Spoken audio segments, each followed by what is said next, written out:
अरे बहू रानी तो सारा सारा दिन कमरे में बंद रहती है, कोई काम भी नहीं। मैं तो बोर हो जाती हूँ, क्या करूँ। तभी मीना की सहेली रीना उससे मिलने आती है। अरे मेरे घर का भी यही हाल है, बेटा ऑफिस और बहू कमरे में बंद, समय काटे नहीं कटता। लेकिन अब सच मानो तो वक्त ही नहीं है कि वक्त से रोटी भी खा लूं। अरे बहन, मुझे भी बता दे कौन सा जादू चलाया है, मैं भी अब जिंदगी के बचे कुचे दिन आराम से काट लूं। दीवारें देख देख कर तो बोर हो गई हूं मैं। रीना मीना को एक स्मार्टफोन देती है। ये ले, ये है वो छड़ी जो जादू करती है। इसमें मैंने तेरा फेसबुक अकाउंट भी बनाया है, एंजल प्रिया के नाम से। बस अब यहाँ दोस्त बना और सबसे बातें कर। सास को पहले तो उतना समझ नहीं आता है, लेकिन धीरे धीरे वो उसकी आदत डाल लेती है। माँ जी जल्दी से खाना खा लीजिए, मुझे थोड़ा काम है। अरे तू जा, मैं खा लूंगी, अभी वक्त नहीं है। और सासू माँ मोबाइल में मुंह गड़ाए जवाब दे देती है। बहू समझ ही नहीं पाती और वहां से कमरे में चली जाती है। अचानक सास को किसी प्यारी पिंकी की फ्रेंड रिक्वेस्ट आती है। अरे वाह, ये तो कोई प्यारी सी लड़की लगती है, बात करती हूँ। सास फ्रेंड रिक्वेस्ट अपनाकर बात करने लगती है। अब क्या था, सास सारा दिन उस सहेली से बात करती, अपनी कहती, उसकी सुनती।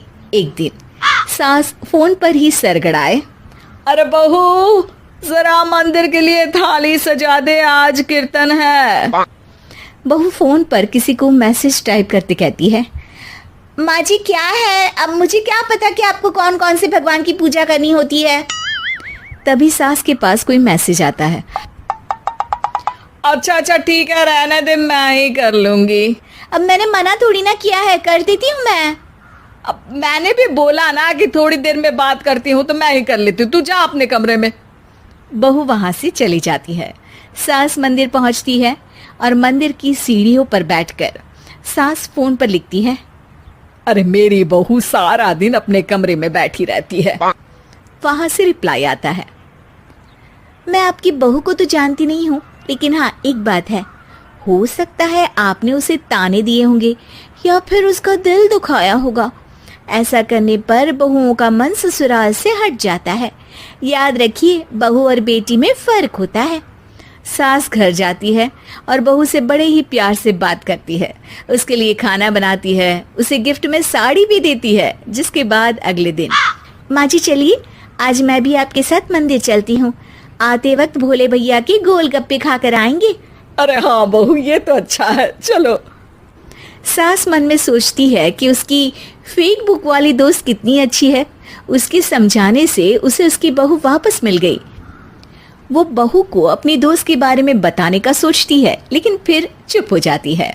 बहू फोन पर टाइप करती है, मेरी सास मुझे नौकरानी समझती है, एक गिलास पानी तक खुद नहीं लेती। मन तो करता है कि बोल दूं, मैं बहू हूँ, कोई नौकरानी नहीं। वहां से रिप्लाई आता है, देखो तुम्हारी सास को तो मैं भी नहीं जानती, लेकिन वो बुजुर्ग होंगी, पूरा जीवन उन्होंने घर गृहस्थी चूल्हा चौका में निकाल दिया। और फिर तुम ये भी मत भूलो कि जिस पति पर तुमको इतना गर्व है, उसे भी शिक्षा उन्होंने ही दी है। तो जिसने तुम्हें इतना दिया, क्या तुम उनकी थोड़ी सी सेवा नहीं कर सकती। बहू भी अगले दिन से सास का सारा काम करती, उनके पैर दबाती, उनका ख्याल रखती, उनके साथ घूमने जाती।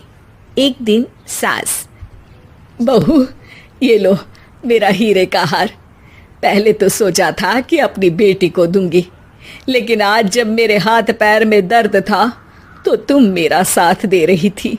समय पर खाना पानी देकर तुमने ही मेरा बुढ़ापे में साथ दिया।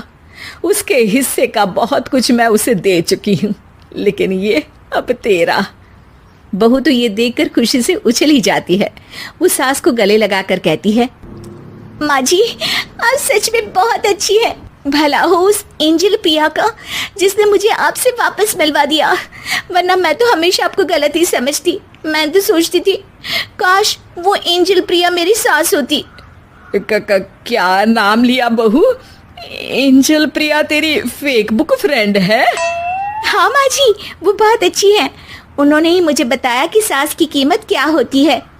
अरे बहू, कहीं तू प्यारी पिंकी तो नहीं?